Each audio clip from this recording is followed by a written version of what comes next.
जनसाधारण कौन विभ्रांत न हो 2 तारिख दिन सर्वसम्मत क्रमे सरस्वती पूजा पालन करने विधेय। कारण मु आउ थे आमर धर्मशास्त्र प्रमाण को माने उत्थापित करुच्ची। पंचमी च प्रकर्तव्य चतुर्थी संयुत विभो ये प्रमाण अनुसार चतुर्थी युक्त पंचमी शुक्ल पक्षर सर्वसम्मत क्रमे ग्रहणीय। ज्योतिर्विद चंद्रशेखर नंद बिरजा मंदिर में चलुवा असली बिरजा पंजिकार पांजी गणनाकार।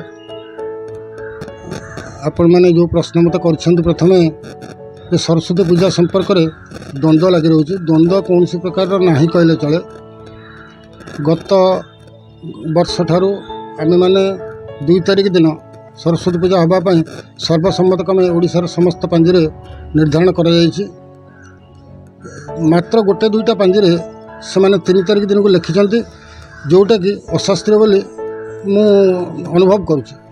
कारण आम धर्मशास्त्र प्रमाण अच्छी षष्ठीयुक्त पंचमी जा महर्षि स्तोत्र पूजने अर्थात पंचमी षष्ठीयुक्त पूजा करा जाए नहीं। चतुर्थीयुक्त शुक्ल पंचमी साधारणतः चतुर्थीयुक्त पूजा करा जाए था। तेणु आमर सरस्वती पूजार शास्त्रीय प्रमाण होची माघे मास शीते पक्षे पंचमी जा श्रिय प्रिय तस्य पूर्वाह्ने एवेह पूजात सारस्वतश्चव। तेणु यही बलिष्ठ प्रमाण को आधार करी आमे 2025 मसीहार सरस्वती पूजा 2 तारिख दिन निर्धारण करूँ।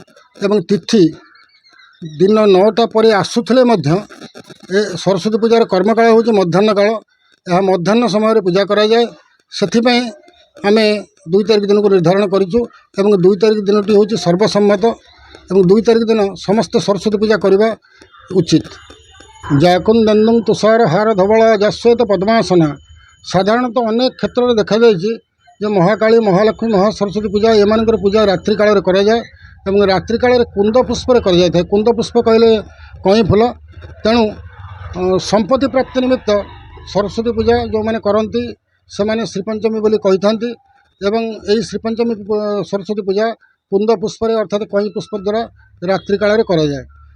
किंतु आम उत्कल प्रचलित परंपरा अनुसार श्री जगन्नाथ मंदिर रे सूर्योदय को तिथि थिले घोड़ लगी बा बसंत पंचमी उत्सव पालन करा जाए। से जगन्नाथ मंदिर रे आसंता 3 तारिख दिन पालन करा जाउची। एवं कुंभमेला संपर्क में जहाँ भी माने अन्य ज्योतिर्विद माने कहते प्रकृत सोमवार दिन कुंभमेला रे जो साई स्नान बसंत पंचमी स्नान करा जिवो। कारण जेहेतु आमर सूर्योदय समय को पंचमी तिथि अल्प समय पर रोची तेणु साई स्नान सेठारे करा जिवो।